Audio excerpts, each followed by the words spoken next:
Hey, good morning everyone. I hope you all are doing well. Welcome back to my channel. This is Poonam Avasthi, your SST teacher. Beta, today in this part we are going to learn about tribes and their economy. We are going to learn all the various activities in which the tribes were engaged in. Okay? So one by one we are going to study all about those activities. And at the end of the video you will be getting a home task related to today's topic. Do that home task positively in the notebook, and in case of any doubt feel free to contact me through comment box, or you can pen down your queries and we can discuss in the upcoming online class. So let's begin today's topic, tribes and their economy.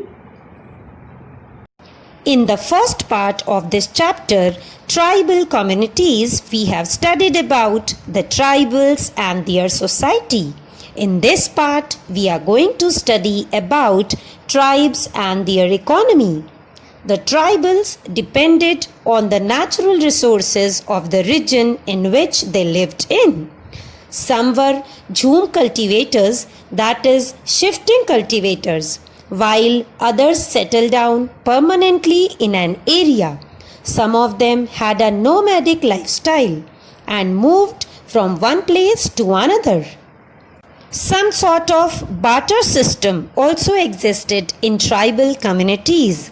Tribal groups exchanged things. For example, they exchanged milk and milk products to buy rice and grains. The tribals were engaged in various activities.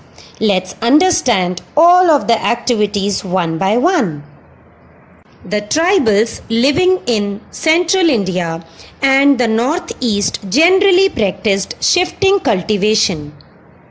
It is also called jhum cultivation or slash and burn cultivation.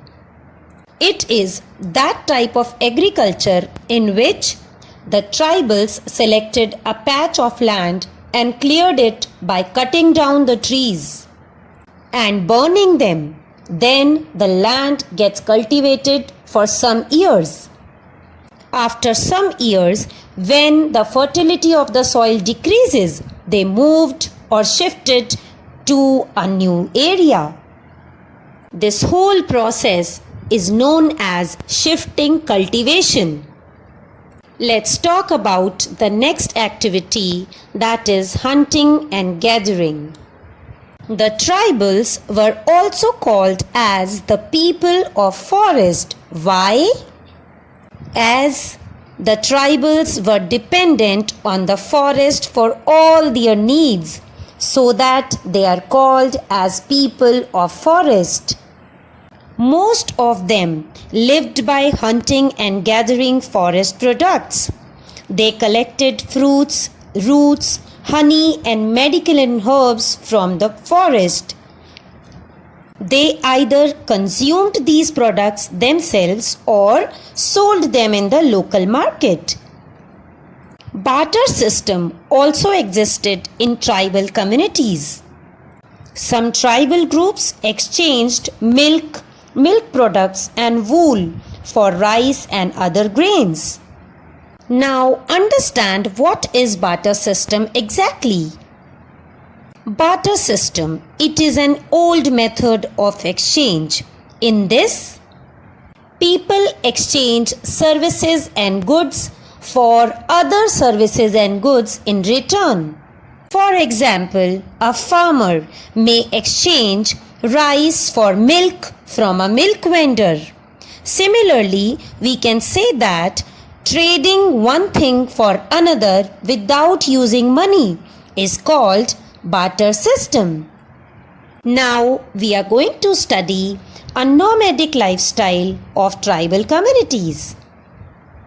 Most of the tribal groups were nomads. They lived by herding and rearing animals. Nomads, the people that travels from place to find fresh pasture for its animals and has no permanent home, are called as nomads. Most of the tribals people were nomads. They moved with their animals from one place to another.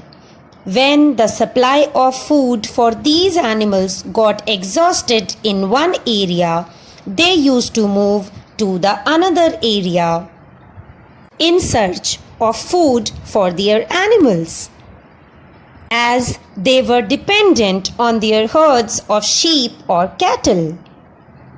The next activity is settled agriculture. With time, many tribals settled down permanently at one place and began agriculture. What is agriculture? Agriculture is the art or practice of cultivating the soil and producing crops. This process is called as agriculture. Many tribal groups began to cultivate crops on fields near their houses. And as we have studied that in their society there was more equality and unity, so the tribals shared the harvested crop according to the needs of the households. It means as per the needs of the people, they used to divide the harvested crop. This is all about the various activities of tribal communities. We have studied about shifting cultivation, hunting and gathering, herding and rearing, and settled agriculture. This is it in today's concept. I hope all the activities are very clear to you. Now look at the today's home task. There are only 4 questions related to today's topic. Do this home task positively in the notebooks, and yes, you all know what to do in case of any query or doubt.